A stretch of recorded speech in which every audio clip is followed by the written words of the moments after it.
मैं सुभाष चंद्र पालीवाल, सहायक आचार्य भूगोल, राजकीय महाविद्यालय डी।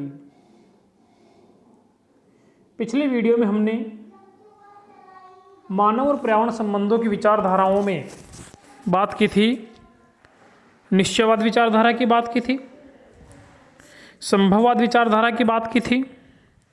आज हम बात करेंगे नवनिश्चयवाद विचारधारा, जहाँ पहली दो विचारधाराएं, जिसमें आपके निश्चयवादी विचारधारा प्रकृति को सर्वेसर्वा मानती है और मानव को गौण मानती है, मानव को प्रकृति का दास मानती है। वही संभववाद विचारधारा यह कहती है कि मानव प्रकृति का दास नहीं है, बल्कि मानव चाहे तो प्रकृति में परिवर्तन कर सकता है, यानी प्रकृति उसके ऊपर प्रभाव नहीं डालती, केवल नियंत्रण नहीं करती, केवल प्रभाव डालती है। यानी इसमें मानव को सर्वेसर्वा बताया गया है, प्रकृति को गौण बताया। ब्लास ने तो यहाँ तक कहा है कि प्रकृति सलाहकार से ज़्यादा कुछ भी नहीं है। इन दोनों विचारधाराओं के द्वैधता के बाद में तीसरी विचारधारा निकल के आती है, नवनिश्चयवाद विचारधारा। जो यह विचारधारा है, यह अमेरिकन विचारधारा मानी जाती है और इस विचारधारा के जो प्रतिपादक है वो ग्रिफ्थ टेलर महोदय को माना जाता है। इस विचारधारा को नवनिश्चयवाद, नियो डिटर्मिनिज्म या आधुनिक निश्चयवाद भी कहते हैं।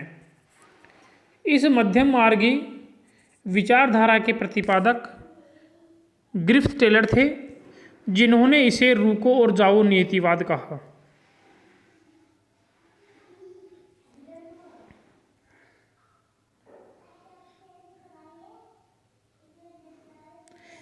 यह मानव पर्यावरण संबंधों का नवीन दृष्टिकोण है। यह बताता है कि मनुष्य को अपने निजी क्षेत्र में उपलब्ध संसाधनों पर आधारित रहना चाहिए और उनका दोहन उतना ही करना चाहिए जितना प्रकृति को पुनः लौटा सके या वे संसाधन जैविक तंत्र से पुनः चक्र प्रारंभ कर सके।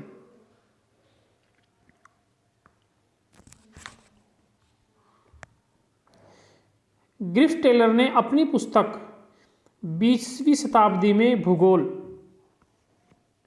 जियोग्राफी इन 20th सेंचुरी 1951 में इस तथ्य पर बल दिया कि पर्यावरणीय नियंत्रण की अपेक्षा नहीं की जा सकती, लेकिन इसके द्वारा निर्धारित सीमाओं में भी नहीं बंधा जा सकता। अर्थात वास्तव में न तो प्रकृति का ही मनुष्य पर पूर्ण नियंत्रण है और न ही मनुष्य प्रकृति का विजेता है।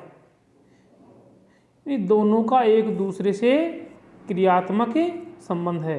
अर्थात न तो मानव प्रकृति का दास है और न ही प्रकृति पर सर्वेसर्वा है, अपितु मानव प्रकृति के साथ क्या करता है, सामंजस्य स्थापित करता है। इसी तरह टेलर ने आगे चल के कहा कि प्रकृति की तुलना चौराहे पर खड़े एक ट्रैफिक इंस्पेक्टर की कर सकते हैं, जो वाहनों की गति को कम या ज़्यादा कर सकता है, लेकिन उसकी दिशा में परिवर्तन नहीं कर सकता। इसलिए इसने नवनिश्चयवाद को रुको जाओ निश्चयवाद की संज्ञा दी। टेलर महोदय आगे कहते हैं कि मानव किसी देश के विकास की गति को तीव्र या मंद अवरुद्ध करने में सक्षम है, लेकिन यदि वह विवेकशील है तो उसे प्राकृतिक वातावरण के निर्देशों से दूर रहकर ऐसा नहीं करना चाहिए। वह किसी बड़े शहर के यातायात नियंत्रक के समान है, जो गति को परिवर्तित तो कर सकता है किंतु गति की दिशा को नहीं बदल सकता। और इसी वाक्यांश से रुको जाओ नीतिवाद स्पष्ट होता है।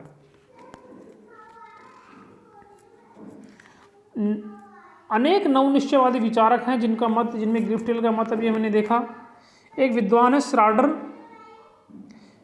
तो नवनीतिवादियों के समर्थन में श्राडर महोदय ने अपनी पुस्तक लिखी, the foundation of geography in the 20th century. इसमें लिखा है कि विज्ञान का आदर्श दबाव न होकर समन्वय होना चाहिए और मानव भूगोल का नारा प्रकृति की विजय या अधीनता न होकर उसके साथ सहयोग होना चाहिए। अर्थात ये मध्यमार्ग विचारधारा है। इसमें प्रकृति की विजेता भी नहीं है और प्रकृति का दास भी नहीं है। प्रकृति की विजय और अधीनता न होकर क्या होना चाहिए? मानव का प्रकृति के साथ सहयोग होना चाहिए। इसी प्रकार अर्थशास्त्रियों ने अपने विचार रखे। नवनिश्चयवादी विचारधारा को मद्देनजर रखते हुए विश्व के अर्थशास्त्री यह मानते हैं कि जनसंख्या को देखते हुए संसाधनों के उपयोग पर अंकुश नहीं लगाया जा सकता। मानवीय विकास के लिए आर्थिक संभावनाओं के बढ़ते क्रम को नहीं रोका जा सकता।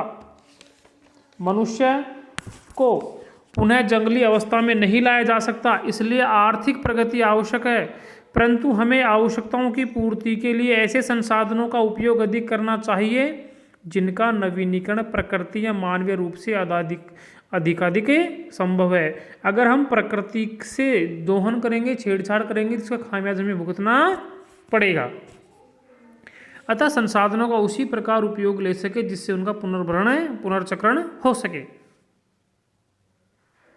इसी संदर्भ में अनेक पर्यावरण शास्त्री वो बताते हैं कि यह विश्व के एक अंतरिक्ष यान की भांति है।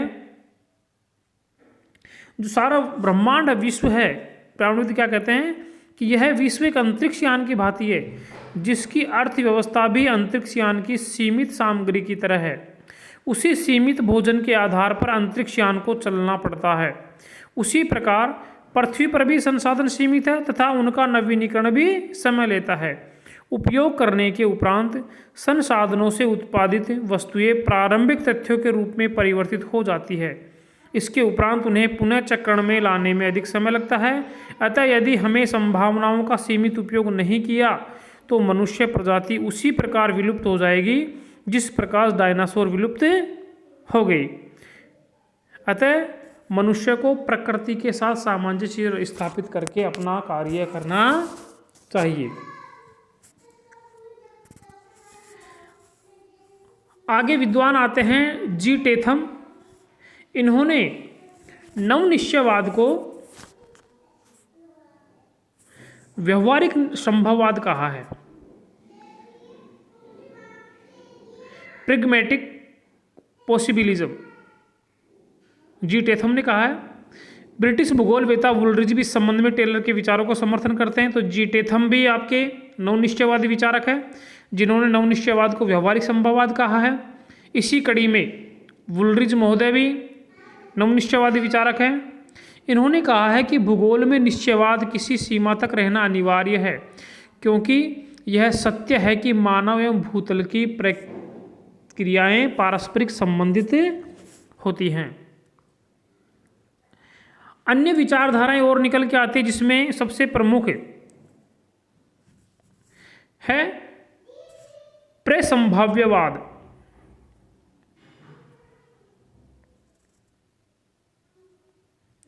इस विचारधारा के प्रतिपादक OH के स्पेट हैं। उन्होंने बताया कि मानव अपने प्रयासों द्वारा निसंदेह विभिन्न संभावनाओं का पता लगाता है, बहुत सी संभावनाओं का पता लगाता है और उनके अनुसार प्रगति के पथ पर आगे बढ़ता है।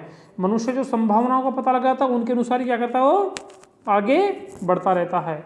OH किस्पेट ने बताया कि वातावरण के साथ मानव संबंधों में संभावनाएं विद्यमान रहती है, किंतु उनमें कुछ संभावनाएं अन्य संभावनाओं की अपेक्षा अधिक संभाव्य होती है। इसलिए मानव उन संभावनाओं का प्रयोग करता है जो अधिक संभाव्य है। तो हम ये कह सकते हैं कि निश्चयवाद और संभववाद के मध्य एक समन्वय की स्थिति क्या है, प्रसंभाव्यवाद है। एक विशेष पर्यावरणीय अवस्थिति में विभिन्न संभावनाओं के आधार पर विभिन्न भौगोलिक प्रतिरूपों का विकास होता है।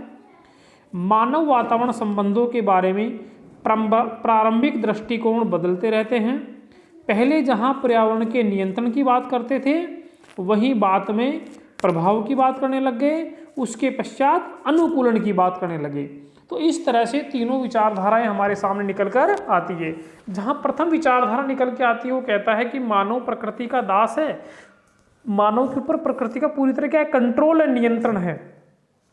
दूसरी विचारधारा निकल के आती है, फिर कहता है कि नहीं, कंट्रोल नहीं है, केवल क्या है, प्रभाव है।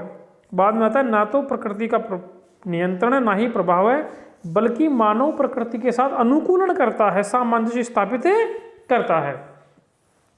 इस प्रकार हमने तीनों विचारधाराओं को तीनों वीडियो के माध्यम से समझने का प्रयास किया है।